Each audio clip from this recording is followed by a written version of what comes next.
Tenía solo 12 años cuando entró en la sala del tribunal, pero el silencio que lo acompañó parecía el de alguien mucho mayor. No llevaba traje ni corbata, apenas una camisa blanca ligeramente grande para su cuerpo delgado y unos zapatos gastados que crujieron suavemente al cruzar el pasillo central. Nadie le prestó atención al principio. En una sala acostumbrada a adultos culpables, abogados arrogantes y jueces cansados, un niño parecía fuera de lugar, invisible. El juez hojeaba el expediente con gesto aburrido, convencido de que sería otro caso menor, una pérdida de tiempo. El murmullo del público llenaba el aire, algunos cuchicheaban, otros sonreían con condescendencia. «Es solo un niño», susurraban. Nadie imaginaba que en cuestión de minutos, esa misma sala se pondría de pie. El niño levantó la mirada. Sus ojos no mostraban miedo, sino una mezcla extraña de cansancio y determinación. Cuando el juez le pidió que se acercara, dio un paso firme al frente. Su voz, al comenzar a hablar, era suave, pero cada palabra caía como una piedra en agua quieta. Contó cómo había pasado noches enteras cuidando a su madre enferma mientras su padre trabajaba lejos.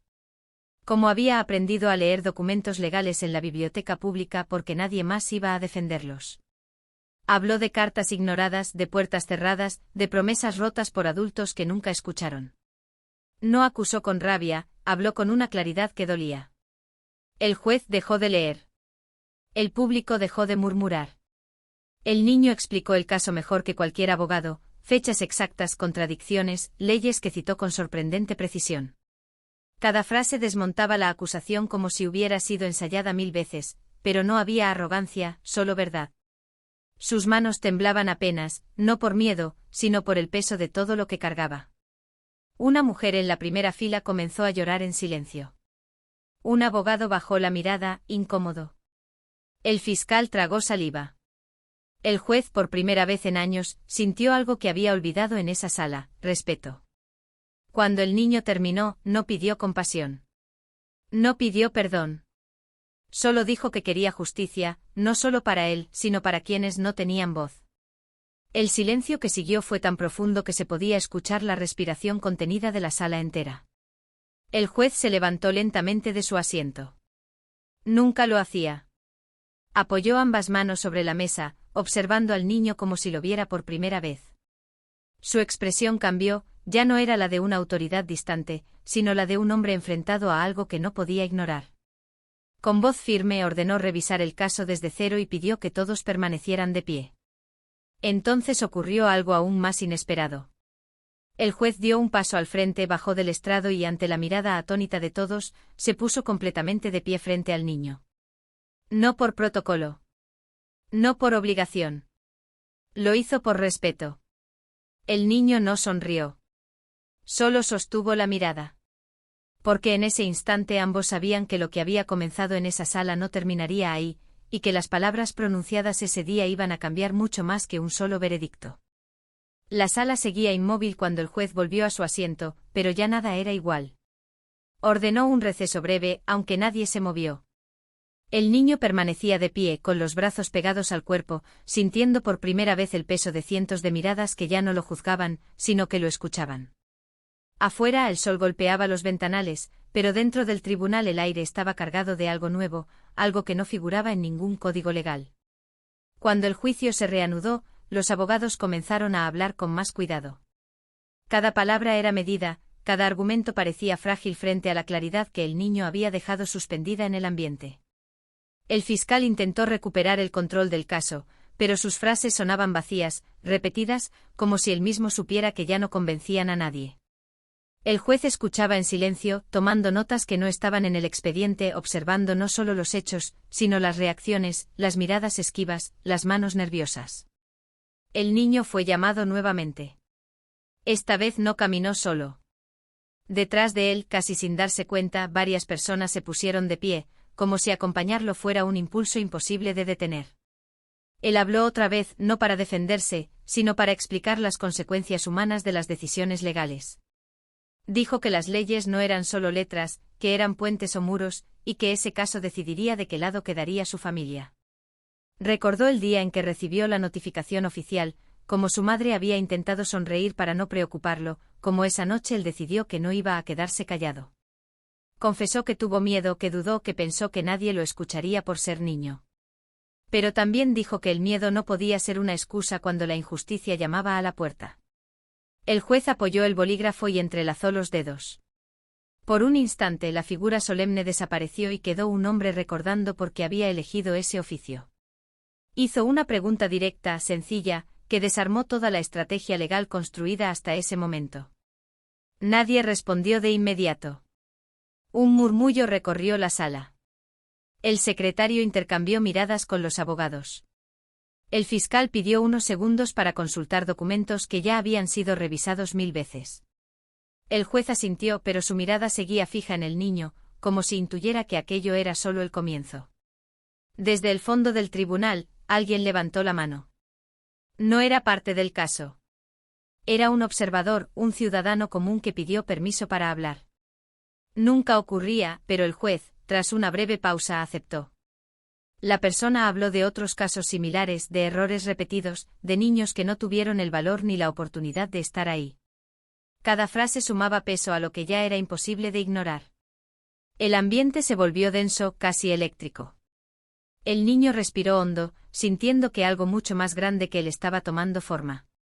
No sabía exactamente qué pasaría después, solo sabía que ya no estaba solo, y que las palabras que había pronunciado habían despertado conciencias que llevaban demasiado tiempo dormidas.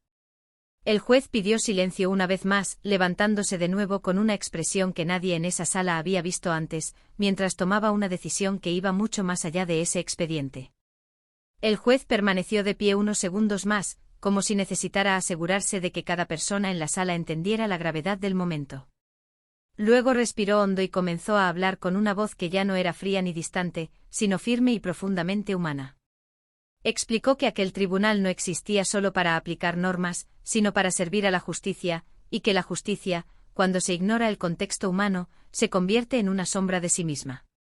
Ordenó que se incorporaran nuevos testimonios, documentos que habían sido descartados sin explicación, y pidió que se llamara a funcionarios responsables de decisiones anteriores.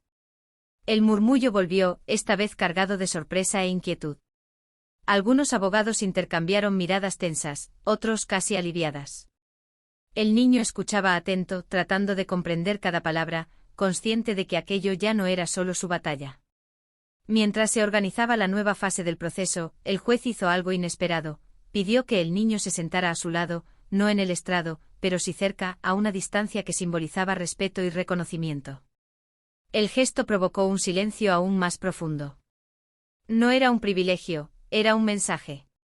El niño se sentó con cuidado, sintiendo que sus piernas temblaban, no por miedo, sino por la magnitud de lo que estaba ocurriendo. Uno a uno los testigos comenzaron a declarar. Algunos hablaban con evasivas, otros con evidente culpa. Salieron a la luz omisiones, errores administrativos, decisiones tomadas por comodidad más que por justicia. Cada revelación reforzaba lo que el niño había señalado desde el inicio, que el sistema había fallado, no por falta de leyes sino por falta de atención. El juez intervenía poco, pero cuando lo hacía, sus preguntas eran precisas, casi quirúrgicas. No buscaba humillar, sino comprender. En varios momentos, sus ojos se desviaban hacia el niño, como si verificara si aquello coincidía con lo que él había descrito. Y casi siempre coincidía. El público que al principio había acudido por curiosidad, ahora escuchaba con una concentración absoluta. Nadie miraba el reloj. Nadie revisaba el teléfono. La sala parecía suspendida en el tiempo. Incluso quienes no entendían todos los detalles legales comprendían que estaban presenciando algo excepcional. En un descanso breve, una mujer se acercó al niño. No dijo nada, solo le tomó la mano y la apretó con suavidad antes de volver a su asiento. Ese gesto simple le dio una fuerza inesperada. El niño pensó en su madre, en cómo le contaría todo cuando regresara a casa, y en cómo ese día cambiaría la manera en que ella volvería a sonreír.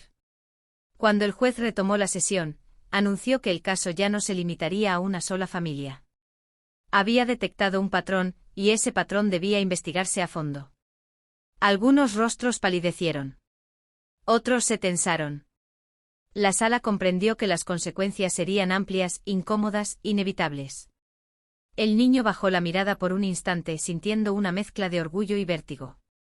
Nunca había imaginado que su voz podría desencadenar algo así. Levantó la cabeza de nuevo justo cuando el juez pronunciaba palabras que resonarían más allá de esas paredes, palabras que marcarían el inicio de un cambio profundo, mientras todos aguardaban el siguiente paso que estaba a punto de darse. El juez guardó silencio por última vez antes de pronunciar el veredicto, pero ya no era un silencio vacío, sino uno cargado de significado. Toda la sala estaba de pie, no por orden, sino por instinto. El niño también se levantó con el corazón golpeándole el pecho, consciente de que aquel instante quedaría grabado para siempre en su memoria. El juez habló despacio con palabras claras, declarando no solo la nulidad de la acusación, sino el reconocimiento explícito de una injusticia que nunca debió ocurrir. El fallo fue contundente. La familia del niño quedaba libre de toda responsabilidad, pero eso no fue lo que provocó el impacto más profundo. El juez anunció la apertura de una investigación mayor, una revisión completa de procedimientos que durante años habían perjudicado a quienes no tenían voz. Admitió con una honestidad que estremeció la sala, que el sistema había fallado, y que ese niño había hecho lo que muchos adultos no se atrevieron, señalarlo sin miedo. Un aplauso comenzó tímido, casi contenido, pero en segundos se volvió un rugido. El juez no lo detuvo. Dejó que ocurriera, porque entendía que no era una falta de respeto, sino un acto de reconocimiento. El niño cerró los ojos un instante intentando contener las lágrimas. No lloraba de alegría ni de tristeza, sino de alivio. Había valido la pena cada noche sin dormir, cada duda, cada paso dado hacia ese lugar. Cuando salió del tribunal, el aire le pareció distinto, más ligero. Personas que no conocía se acercaron para felicitarlo, periodistas intentaron hacer preguntas, pero él solo buscaba un rostro. Lo encontró al final de las escaleras, su madre de pie, apoyándose apenas en el pasamanos. Sus ojos brillaban. No hizo falta decir nada. Él corrió hacia ella y la abrazó con una fuerza que parecía contener todo lo que no había dicho en meses. Días después, la historia recorrió el país. No como un escándalo, sino como un símbolo. Escuelas hablaron de valentía, tribunales revisaron casos olvidados, y más de una persona recordó por qué la justicia debía existir para todos. El nombre del niño se convirtió en referencia, no por fama, sino por dignidad. Años más tarde, en esa misma sala, el juez ya jubilado observó desde el público a un joven que entraba con paso firme. No llevaba toga ni expediente bajo el brazo, pero su presencia imponía el mismo silencio que una vez había provocado siendo niño. Se sentó en el primer banco y levantó la mirada hacia el estrado, recordando aquel día que cambió su vida. El juez sonrió, se puso lentamente de pie una vez más, y aplaudió primero. Porque entendió que aquel niño no solo había ganado un caso, había despertado conciencias, había recordado al mundo que la verdadera grandeza no depende de la edad, sino del coraje de decir la verdad cuando todos los demás guardan silencio.